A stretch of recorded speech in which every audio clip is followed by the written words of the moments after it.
The second half of 7.8 is about comparison test. In some cases, you have to deal with an improper integral that cannot be calculated precisely, but still you want to study it. What am I saying? As a matter of fact, not just some cases, that's most of the time.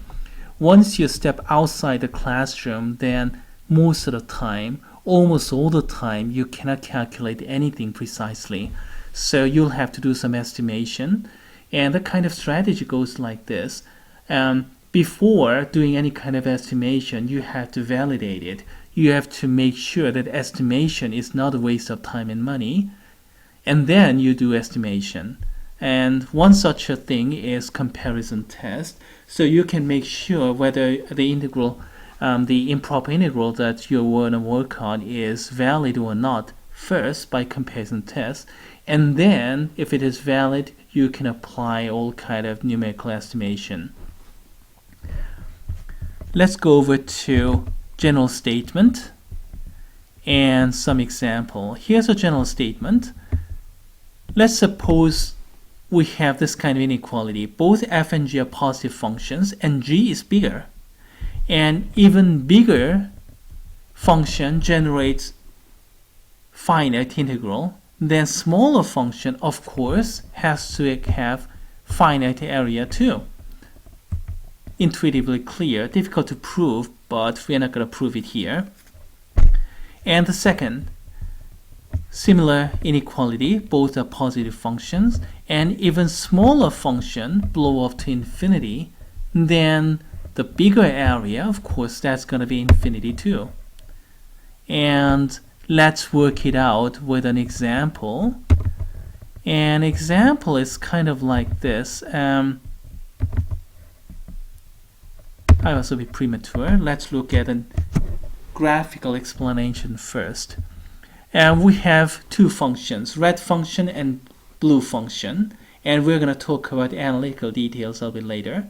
And clearly, blue function is bigger than red function when x is sufficiently large. When x is small, between 0 and 1, it doesn't matter because the area underneath the red curve between 0 and 1, between x equal to 0 and x equals to 1, will just give me a finite area.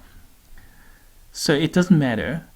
And if you look at the third picture in particular, the blue region should be finite because we have this blue curve e to the negative x power.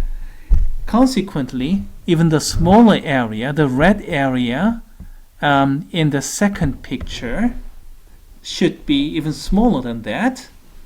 And that's how we can deduce that the integral of the red function from 0 to infinity has to be finite. Analytically, we can do something like this. Let's keep these pictures in your mind. Okay, let's open up. Kind of like this. Integral from 0 to infinity e to the negative x squared dx, which is important integral in statistics, probability, and physics, and so on, but nearly impossible to calculate analytically. Well, it is possible, excuse me, I take it back, but we're going to do that in calculus too. Okay, alright. So it's difficult computation, but we can still do estimation, kind of like this. Decompose it into integral from 0 to 1, which is finite because we can apply the fundamental theorem. We have a continuous function, e to the negative x squared, defined in a closed and bounded interval, 0 to 1. So that has to be finite. No problem there. How about the tail part, 1 to infinity in this infinite interval? That's the difficult part. So let's consider this red part. And we're going to apply the comparison test and replace this red integral into even bigger integral, the big blue one. E to the negative x squared is less than or equal to e to the negative x because when x is greater than 1, x squared is greater than x, so e to the negative x squared, or 1 over e to the x squared, is less than e to the negative x. Or just look at the first picture and you see this. Blue function is bigger than red function, clearly, the first picture. Okay, now blue integral is finite because you can find find its antiderivative, and then apply the fundamental theorem. And then do the computation. E to the negative infinity is 0, so we get a finite value. It does not matter how large this value is, it's finite. Consequently, this even smaller integral is finite as well. And that allows us to do any kind of numerical computation or estimation. If this integral turns out to be infinity or inconclusive, then any kind of effort to do any numerical estimation may turn out to be a waste of time and money. That was one example, and let's talk about a couple of tools before moving on to some further examples. How about this example here? What if we have power function? First example, type 1 integral, 1 to infinity, finite if and only if p is greater than 1. Type 2 integral, 0 to 1, finite if and only if p is less than 1. And we can deduce them kind of like this. First integral can be calculated by first line, and then if you plug in x equals infinity, and when does it go down to denominator? When p is greater than 1, it will go down to denominator, yes, and this thing will become more or less 1 over infinity, go down to 0. But if p is less than 1, infinity will go off the numerator, so we're going to have a bit of a problem there. When p is equal to 1, we have a log function, so everything goes down. The second case, we have this kind of computation again, similar type of computation.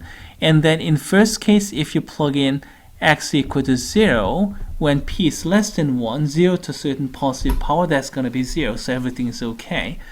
But when p is greater than 1, 0 will have to go down to denominator, and that's going to become a problem. When p is equal to 1, then we're going to have logarithmic functions, so not much there. And here is the graphical explanation there. Let's see. Blue is 1 over x function here, so that's a logarithmic case. So area underneath the blue in the right hand side will be infinity, but barely infinity. And red is 1 over x squared function, and as you can see, red area is much smaller because the function goes down to 0 more quickly. And green dashed curve is 1 over square root of x, and that's even bigger infinity. So that's type 1. How about type 2? Blue is 1 over x, that's logarithmic case, we're going to have infinity.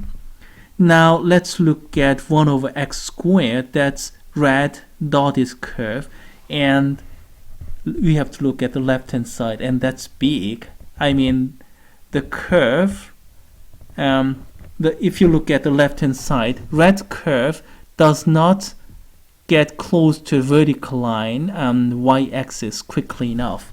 However, if you look at the green curve, it decreases, it converges quickly. The green curve is 1 over x squared, 1 over square root of x, excuse me, and in the left hand side, that's going to generate finite area. That was a graphical explanation, but as a matter of fact, symbolic computation was simply enough.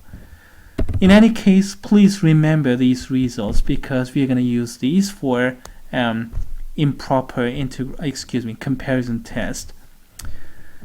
In some cases, we can use not power functions, but exponential functions for different bases.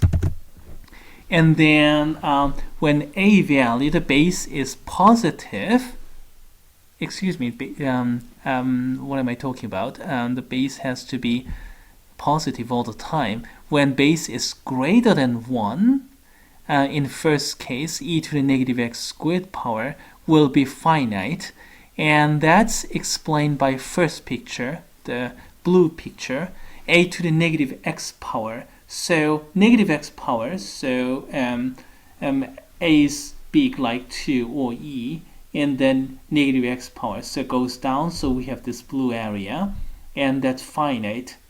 And of course, a is less than 1, by the way, then underneath the red area, as you can see in the right hand side, so clearly that's not good.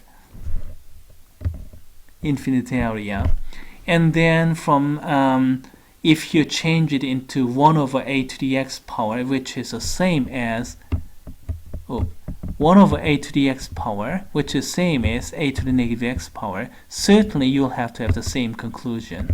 By the way, what if a is equals to 1? In that case, we have a horizontal line, so we'll have to have infinite area either way. Okay, we can use these two, 2.2 and 2.3, as our tools to apply comparison tests to some of these examples. Looks like we'll be able to do a couple of examples, maybe not, just one example in this video, and one more example and 2.5 in the next segment of the video, I guess. Let's see. Let's take an easiest one. The very first one must be the easiest. Integral 1 to infinity 2 plus e to the negative x over x plus 1. And let's find out whether this integral is convergent or divergent. So convergent, which means finite area, finite integral, or divergent, blowing up to infinity. Please note that everything is positive, by the way. Okay. We can apply some comparison tests like this. E to the negative x power is positive. Oh, excuse me. Okay. Looks like I used more advanced method here. A limit comparison test. That's something I should have talked about. That's something I should have postponed. Okay, let's answer this question using comparison test. Limit comparison test is something I was going to talk about in the next segment of the video. So let's use comparison test. This one is greater than or equal to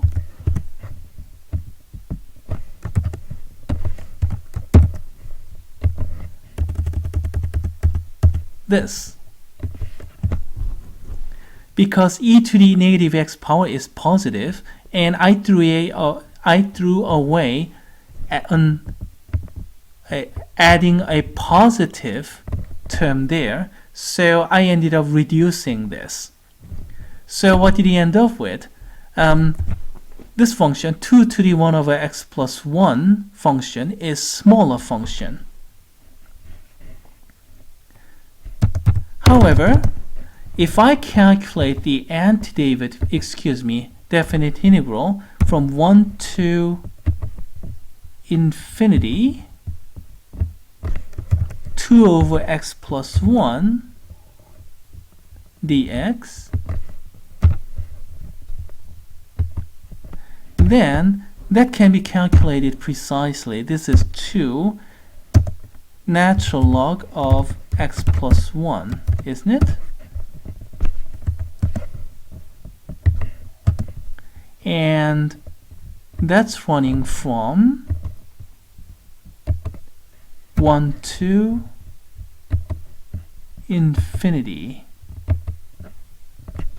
Oops. Infinity. Consequently, what do we have? 2 log of infinity plus 1 is infinity, isn't it? Okay. Minus 2 log of 1 plus 1, 2.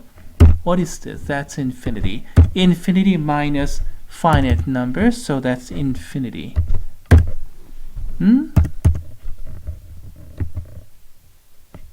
Okay, now it works out. This should be comma, excuse me.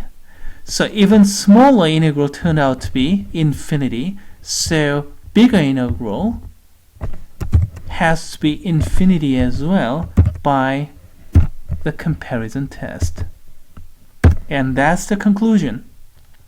And limit comparison test method We're going to talk about it later.